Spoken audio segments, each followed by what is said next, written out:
선생님 어제 제가 집에 갔는데 저희 엄마가 이런 이야기 했어요. 너희 선생님 너한테 화내지 않았어? 너희 선생님 너 혼내지 않았어? 이렇게 묻더래요. 그래서 아이가 우리 선생님 나 혼내지 않는데 우리 선생님 나한테 친절해. 우리 선생님 나에게 다정해. 라고 이야기를 했더니 어머니께서 이렇게 말씀하셨다는 거예요. 엄마가 너희 선생님 많이 혼내놔서 너희 선생님 너한테 함부로 못할 거야.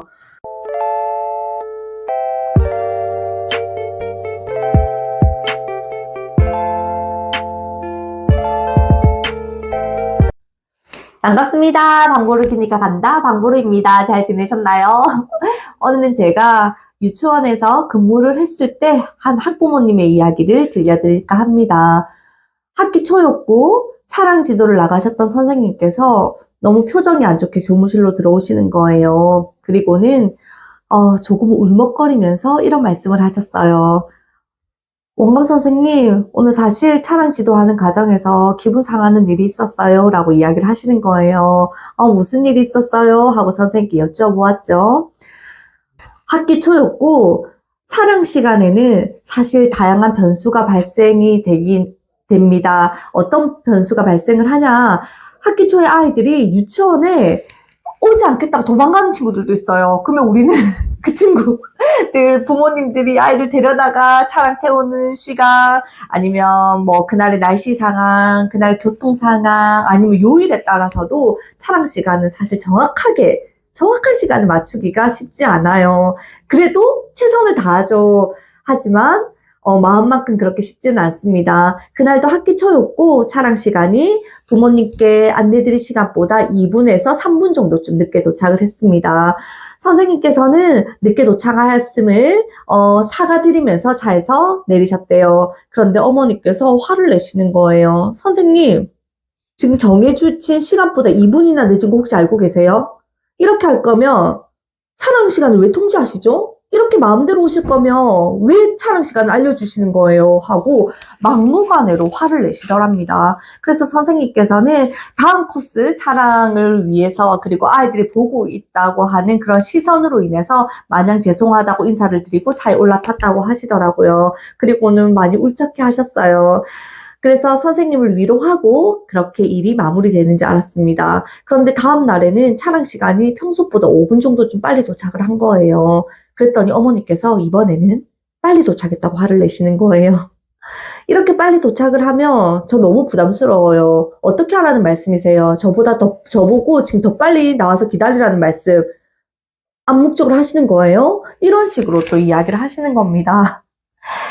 그저 매일 습관처럼 화를 내시는 거예요. 저희는 이 어머니랑 통화를 할 때마다 사실 대화가 되지 않는다는 걸 매번 느끼고는 있었어요. 그래서 어머니를 지도하거나 어머니에게 뭔가 배움을 주기에는 제가 그때 많이 역부족이었나 봐요. 그래서 그저 우리 선생님을 위로하고 보듬어 주면서 그 어머니와의 관계 중간에서 외줄타기를 하고 있었던 것 같습니다. 그런데 정말 하루는 정말 큰일이 벌어졌어요. 선생님께서 정말 많이 우시는 거예요. 그날은 어머니께서 정말 고함을 지르셨대요. 누구 앞에서? 차량에서 아이들 다 보는 앞에서. 선생님께서는 너무 당혹스러우셨대요. 그런데 선생님께서 더 많이 속상하셨던 이유는 오히려 그렇게 고함을 지르는 어머니의 자녀가 선생님의 눈치를 살피더라는 거예요. 계속 선생님의 기분을 살피더래요.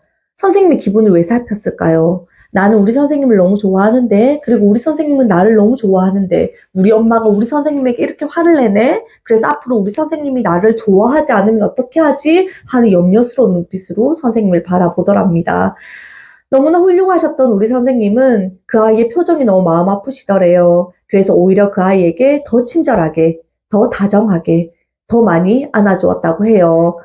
그랬더니 그 다음날 그 아이가 원에 와서 선생님에게 뭔가 고백을 하듯이 이런 이야기를 하더랍니다. 선생님, 어제 제가 집에 갔는데 저희 엄마가 이런 이야기 했어요. 너희 선생님 너한테 화내지 않았어? 너희 선생님 너 혼내지 않았어? 이렇게 묻더래요. 그래서 아이가 우리 선생님 나 혼내지 않는데 우리 선생님 나한테 친절해. 우리 선생님 나에게 다정해. 라고 이야기를 했더니 어머니께서 이렇게 말씀하셨다는 거예요. 엄마가 너희 선생님 많이 혼내놔서 너희 선생님 너한테 함부로 못할 거야. 이렇게 이야기를 하셨다는 겁니다. 그 이야기를 듣고 선생님께서 정말 머리끝부터 발끝까지 힘이 쭉 빠지시더래요.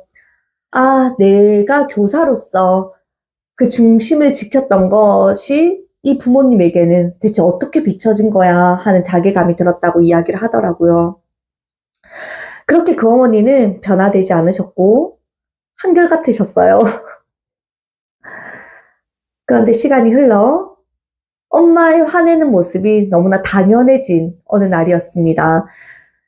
매일같이 어머니는 선생님께 이유 없는 짜증과 화를 내셨고 아이는 그 모습을 1년 가까이 노출된 채로 유치원 생활을 하게 된 거예요. 그러던 어느 날 선생님께서 아이에게 가르침을 줘야 되는 어떤 상황이 발생이 된 거예요. 그래서 선생님께서는 아이에게 그 행동이 왜 잘못되었는지에 대해서 이야기를 하고 계신 중이었대요. 그런데 그 아이가 이렇게 이야기를 하는 겁니다. 선생님 지금 나 혼내는 거예요? 우리 엄마한테 말해서 선생님 혼내줄 거예요? 이렇게 이야기를 했습니다.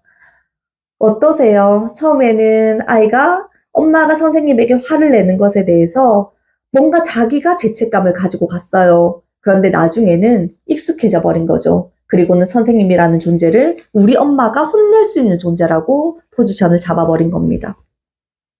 이 아이는 졸업을 하고 인근 초등학교로 입학을 했고 들리는 이야기에 따르면 1학년 때 선생님과의 트러블로 인해서 아이가 다른 학교로 전학을 가게 되었다는 이야기를 듣게 되었습니다.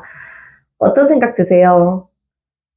저는 유치원 현장에서 오랜 시간 근무를 하면서 생긴 정말 큰 철학 중에 하나가 우리 아이들은 말로 배우지 못한다는 거예요. 글로도 배울 수 없습니다. 그렇다면 무엇으로 배울까요?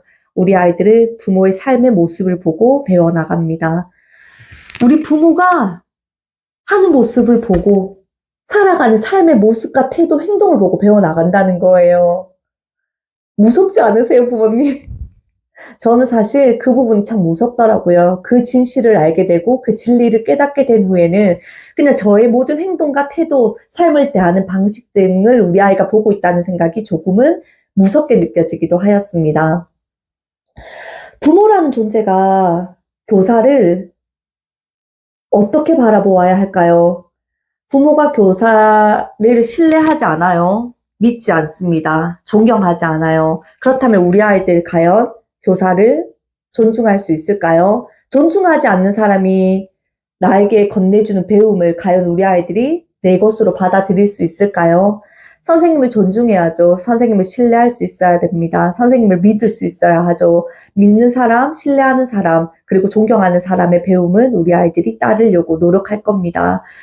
그런데 좀 희망적인 이야기를 드리자면 제가 유치원 현장에 그렇게 오랜 시간 있을 수 있었던 이유는 99%의 학부모님이 그렇게 교사를 신뢰하고 믿어주시고 응원해 주신다는 거예요. 단 1%의 부모님들이 우리가 다양한 뉴스 매체에서 만나게 되는 그런 교사의 권리와 교권을 무너뜨리는 행동을 하고 계신 것 같아요. 하지만 희망적인 건 아직 그렇지 않은 비율이 훨씬 더 크다는 거, 세상에는 훌륭한 부모님들이 훨씬 더 많다는 것이 사실 지금 우리가 살아갈 수 있는 희망이 아닐까 생각합니다.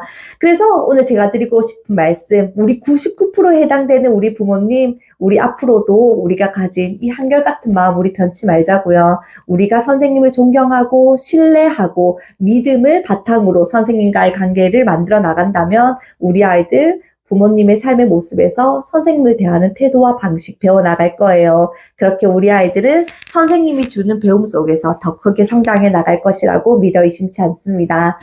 오늘 내용 어떠셨나요? 조금 무겁게 느껴지셨죠? 그래도 우리 부모님들 잘하고 계시니까 지금처럼 계속 잘해주시기 약속이에요. 우리 현장의 교사들은 부모님들의 응원이 참 힘나거든요.